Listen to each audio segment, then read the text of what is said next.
On Ukraine, what does victory look like?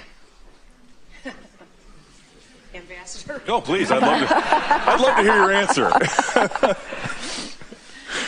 It is. The two that I am on the panel with are much more steeped in foreign policy than a governor is. But I do think that Ukraine's independence, keeping their land mass, and having the support of all the allies, I think is the goal from my vantage point. Go ahead, Ambassador. Do a better job.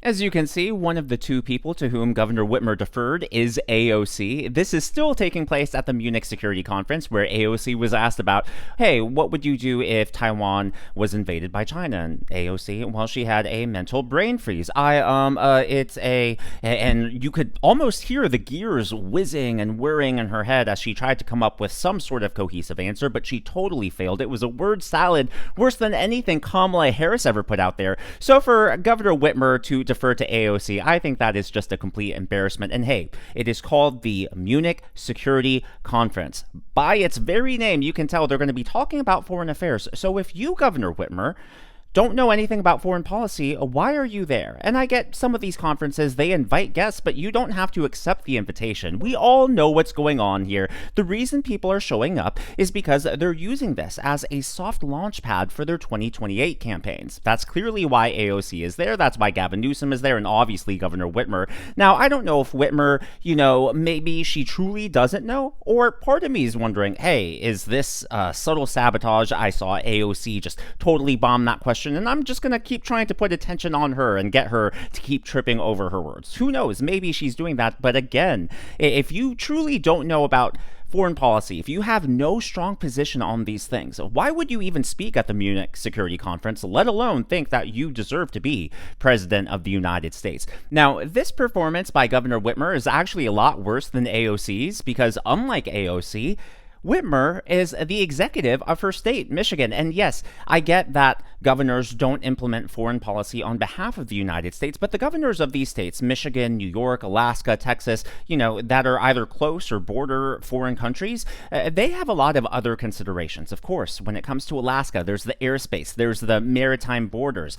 Michigan, Detroit, Windsor, that corridor is the largest commercial crossing in all of North America. When it comes to New York, they deal with energy, and there are just so many issues where these governors have to be aware of what's going on. And so even if they're not fully invested in foreign affairs, they should at least have their pulse on what's going on globally. And hey, if you're running for president, you should have some sort of idea of what your foreign policy would look like. What is going to be the doctrine of your administration? How are you going to approach all of these challenges? So I think on its face, this is just quite frankly disqualifying for all of them. Now, it got worse for AOC, as if her meltdown wasn't bad enough. Look, speaking of governors, I'm old enough to remember when in 2008, Saturday Night Live and the Democrat media, they all mocked Sarah Palin for saying something true. And, she was asked about the proximity of Alaska to Russia, and she answered the question. Again, they asked about the proximity, and she pointed out, hey, you can actually see Russia from land here in Alaska, and they made fun of her. Oh, I can see Russia from my house. Well, compare that to what AOC said, where she just flat out got her geography wrong. It is not a remark on who Maduro was as a leader. He canceled elections. He was an anti-democratic leader. That doesn't mean that we can kidnap a head of state and engage in acts of war just because the nation is below the equator. And of course, AOC conveniently forgot to bring up the fact that Maduro was indicted and formally charged by the DOJ, but none of that comes even close to her monumental screw-up of just basic geography. All of Venezuela is above the equator. There is not a portion of the country that is on or below the equator. I guarantee you, if Sarah Palin made that mistake, if a female Republican, heck, if any Republican made such a basic error, SNL, the media, they would be having a field day. They would turn it into a punchline that everyone and everyone's grandma would know. Yet AOC, well, she gets a free pass because, of course, she is a Democrat and media darling. They're not going to push her on this. And AOC and her team, well, they're just playing along. Take a look. This is from Dan Turrentine. The biggest eyebrow raised was how AOC and team responded to the stumble. They canceled future media and press engagement, was beaten up by conservative media like a piñata, and had no allies or online army swarming back. She froze in real time in the days afterwards. For a candidate whose brand is swagger, bluntless, quick on her feet, and that she personifies the heart and soul of the base, it was a stumble. And meanwhile, you compare that to the swagger and the confidence that Governor Newsom has, and, he's been showing that off over in Munich. By the way, Hillary Clinton is there for whatever reason, and she is offending a lot of people, and they've actually been calling her out. That was really strange as well. But the key takeaway here is that AOC, despite her youth, despite being a millennial, clearly is not going to play a very savvy 2028 campaign. If anything, she's going to attempt a repeat of Kamala's disastrous 2024 run. She's already hiding from the press. She's already hiding from the media. Like Dan Turrentine insinuated there, you would think that after a stumble, you would try to prove your credentials. You would try to prove that you can think quick on your feet, you can handle tough questions. But to hide from all of this, of course, is just a bad look, and it underscores the doubts that many people already have about her intellectual capabilities. Well, it wasn't just those moments. One of the most bizarre statements that AOC has ever made also happened in Munich. She talked about how whiteness is imaginary. Yeah, being white apparently doesn't exist. There's a very big difference between whiteness and national, like your actual culture, right? Whiteness is an imaginary thing. Being German is real. Being Italian is real. Being English. These are rich cultural heritages that are based on values, and they are so much a part of what make our cultures and our societies what they are. I have a question, AOC. If whiteness isn't real, if whiteness is imaginary, then what about white privilege? I thought you said the Democrat Party for the last decade has been talking about how white privilege is terrible. It's the scourge of Western society. White nationalism, white supremacy. Are those things also imaginary? Are they also fake, since whiteness apparently doesn't exist? I have no idea what point she was even trying to make there. I'm sure in her mind it sounded super philosophical. Who knows? Maybe she took a puff or an edible beforehand and she thinks she's sounding a lot deeper and a lot more nuanced and philosophical than she really is. But that, talk about total embarrassment. If only there was a reporter there brave enough to ask her a follow-up. If whiteness is imaginary, is blackness imaginary? Let's put the shoe on the other foot and see how she feels about it.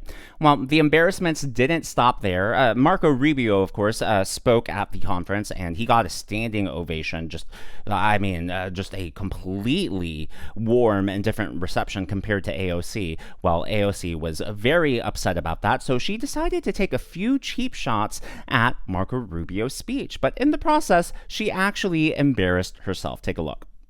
Rubio's speech was a pure appeal to Western culture. My favorite part was when he said that American cowboys came from Spain. I thought they came from Winnetou, but I believe the Mexicans and descendants of African enslaved peoples would like to have a word on that. AOC, not only would a map like to have a word with you about Venezuela, but history would like to have a word with you as well. The word is a vaquero, which is a horse-mounted livestock herder of a tradition that has its roots in the Iberian Peninsula and extensively developed in what is today Mexico, then New Spain, from a method brought to the Americas from Spain.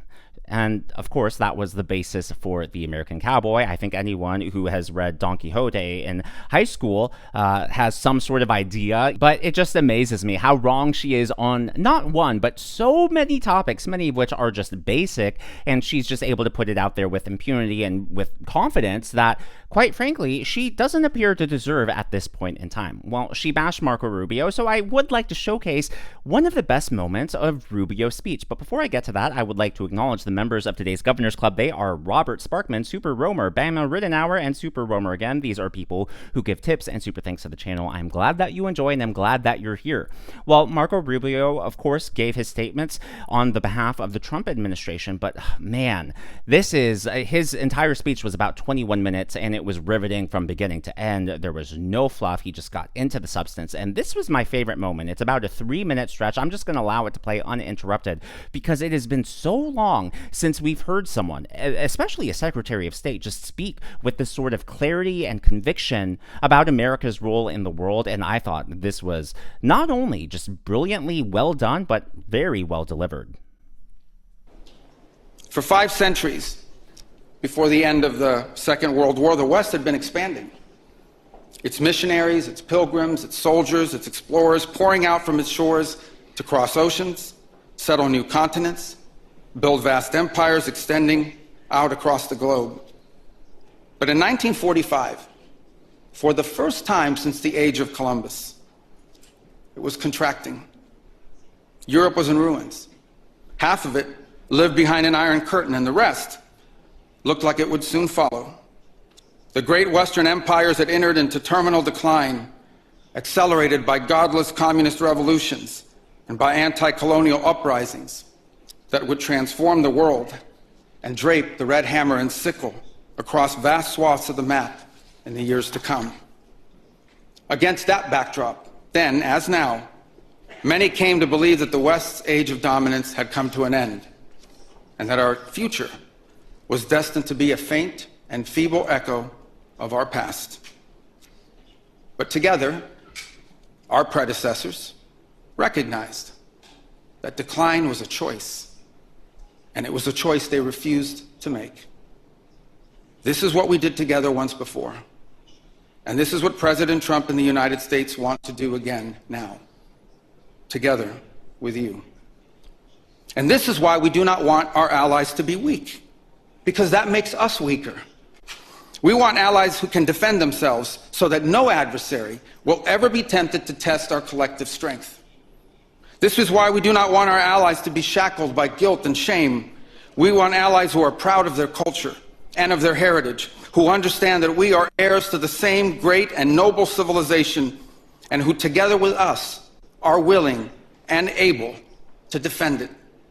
And this is why we do not want allies to rationalize the broken status quo rather than reckon with what is necessary to fix it. For we in America have no interest in being polite and orderly caretakers of the West's managed decline. We do not seek to separate, but to revitalize an old friendship and renew the greatest civilization in human history. What we want is a reinvigorated alliance that recognizes that what has ailed our societies is not just a set of bad policies, but a malaise of hopelessness and complacency. An alliance is the alliance that we want is one that is not paralyzed into inaction by fear.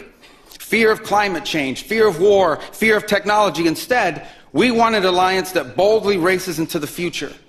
And the only fear we have is the fear of the shame of not leaving our nations prouder, stronger, and wealthier for our children. An alliance ready to defend our people, to safeguard our interests, and to preserve the freedom of action that allows us to shape our own destiny. Not one that exists to operate a global welfare state and atone for the purported sins of past generations. An alliance that does not allow its power to be outsourced, constrained, or subordinated to systems beyond its control. One that does not depend on others for the critical necessities of its national life. And one that does not maintain the polite pretense that our way of life is just one among many, and that asks for permission before it acts. And above all, an alliance based on the recognition that we, the West, have inherited together What we have inherited together is something that is unique and distinctive and irreplaceable, because this, after all, is the very foundation of the transatlantic bond. Talk about speaking from conviction, a place with a very clear philosophy, a very clear understanding of not just world history, but America's place in the world, where we've come from and where we can continue to be and strive for. I thought that was just absolutely brilliant. And it really puts into context AOC's attacks on Marco Rubio's speech. She obviously went against him on the cowboy clip, but it also, gives context to her statements on whiteness and culture and all of that, because she clearly is very angry that Marco Rubio is trying to invigorate Europe, trying to make them proud of their heritage, proud not just collectively, but as individual nations of their history and their culture and what makes them unique and the values that we share as allies. It really, that I thought was an amazing speech, one of my favorite moments. And look, I know that J.D. Vance is the favorite heading into 2028, and, Marco Rubio has said if Vance runs, then he won't run against him, but it's a long ways away. A lot can change, and we don't know if Vance is even going to run in the first place. So it makes me really excited, because you take a look at all these Democrats floundering. It's very clear that the Democrat Party has a weak bench, whereas on the right side of the aisle, there is a deep bench of talent, a lot of, good ideas, and I'm all for a strong primary season, because that just means the best ideas, the best candidates, the best leaders will rise to the top. As always, though, all of this is just my analysis and commentary. This is what's happening in the world of politics from my point of view, and I would love to hear from you. So personally, I believe that all these Democrats are over there, AOC, Whitmer, Gavin Newsom, and the rest, to, test the 2028 waters. If not, view this as a soft launch for their primary campaigns. What do you think? Do you think that they're there for the same reason, or do you think there's another reason they're there? Oh, they just want the free trip, free publicity. I can't think of any other reason why all of these people would be there, with the exception of padding their foreign policy resume, which clearly they don't have any. But if there's some obvious reason I'm missing, or if there's something else going on that I'm just not catching on to, let me know down in the comments below. If you haven't already, please be sure to leave me a thumbs up. I know it's a simple thing to ask for, but it really does help me reach more viewers like you in the algorithm. Be sure to smash that subscribe button and to check out one of these videos.